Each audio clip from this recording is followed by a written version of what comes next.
Mistress CEO के प्यार पर भरोसा करके उसके घर आई ताकि अपनी डोमिनेंस दिखा सके। उसने गलती से सीईओ की मां को उसकी वाइफ समझ लिया। न सिर्फ उसने उस औरत को ओल्ड और अगली कहकर इंसल्ट किया, बल्कि एक बैंक कार्ड निकाला जिसमें $3 करोड़ थे और कहा कि तुरंत सीईओ के पास से दूर हो जाओ। तभी उस औरत को पता चला कि उसका बेटा उसकी सप्लीमेंट्री कार्ड से मिस्ट्रेस को सपोर्ट कर रहा था ताकि वो अपनी वाइफ को मिस्ट्रेस से डील करने में हेल्प कर सके। औरत ने इनडायरेक्टली अपनी स्टेटस को सीईओ की वाइफ के रूप में कंफर्म किया। फीलिंग रॉन्ग्ड, उसने कहा कि उसकी मदर इन लॉ उसे सबसे ज्यादा प्यार करती है, इसलिए मिस्ट्रेस कभी भी इस घर की असली लेडी नहीं बन सकती। मिस्ट्रेस ने धमकी दी कि फ्यूचर में ये घर सिर्फ सीईओ का होगा और उसने पूरी तरह से सीईओ की मां को इग्नोर कर दिया। वो खुद को ही घर की असली मालकिन मानने लगी। उसने औरत को कहा कि 3 दिन के अंदर घर खाली कर दे। नॉइज सुनकर बटलर तुरंत वहां आया। औरत ने उसे सिग्नल दिया कि उसकी असली आइडेंटिटी सीक्रेट रखी जाए। मिस्ट्रेस के जाने के बाद औरत ने बटलर को ऑर्डर दिया कि उसकी बहू के अकाउंट में $5 करोड़ ट्रांसफर कर दे। उसने बहू को कहा कि फिलहाल विदेश चली जाओ और वापस मत आना। उसने ठान लिया था कि अपनी बहू के लिए मिस्ट्रेस को एक अच्छा सबक सिखाएगी। इधर मिस्ट्रेस भागकर सीईओ के कान में मीठी बातें फूंकने लगी। सीईओ वैसे भी हैबिचुअली इररिस्पॉन्सिबल था। जो भी उसे खुश कर दे वो समझता था कि वो उसके साथ सच में सिंसियर है। उसने मिस्ट्रेस को बिना शर्त पैम्पर किया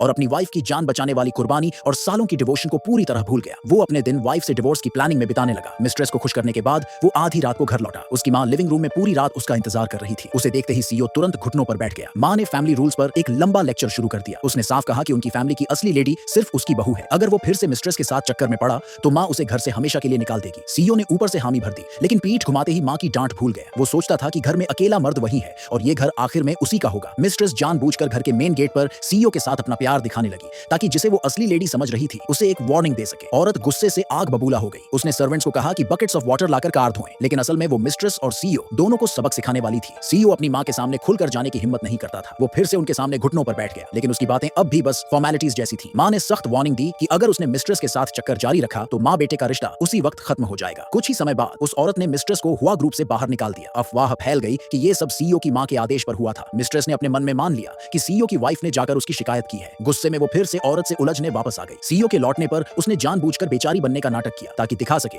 कि सीईओ किसकी ज्यादा परवाह करता है। सीईओ ने जल्दी से अपनी मां को उठाया और उल्टा उन्हें डांट दिया कि वो उसकी मोहब्बत को तंग कर रही है। मिस्ट्रेस को सपोर्ट करने के लिए उसने गुस्से में कहा कि वो घर छोड़ देगा। मां ने चेतावनी दी कि अगर वो गया तो फिर कभी वापस मत आना। सीईओ को पूरा भरोसा था कि हुआ फैमिली का अकेला वारिस वही है और उसे लगा कि मां बस गुस्से में बोल रही है। बिना डर के वो मिस्ट्रेस को लेकर चला गया, लेकिन उसे क्या पता उसके जाते ही मां ने आदेश दे दिया कि उसकी सारी एसेट्स वापस ले ली जाएं। उन्होंने ये भी तय कर लिया कि फैमिली बैंक्वेट में अपनी बहू को हुआ फैमिली का वारिस घोषित करेंगे। सीईओ को इसकी कोई खबर नहीं थी। उल्टा वो मिस्ट्रेस के लिए मां से भिड़ने की सोच रहा था। उसने मिस्ट्रेस को वो ब्रूच भी दे दिया जो हुआ फैमिली की असली लेडी का सिंबल था। उसका इरादा था कि बैंक्वेट में हुआ फैमिली की विरासत अपने नाम कर ले और फिर वाइफ से डिवोर्स कर ले। मिस्ट्रेस के दिल में फिर भी थोड़ी बेचैनी थी, लेकिन सीईओ ने कह दिया कि अगर मां ने अपोज किया तो वो मां और वाइफ दोनों को हुआ ग्रुप से बाहर कर देगा। कुछ ही समय बाद मिस्ट्रेस सीईओ की मां से मिलने पहुंची। उसका प्लान था कि मौके का फायदा उठाकर फ्यूचर मदर इन लॉ को इंप्रेस कर ले, लेकिन जैसे ही उसने उनकी तरफ मुड़कर देखा वो पूरी तरह स्टन्ड रह गई।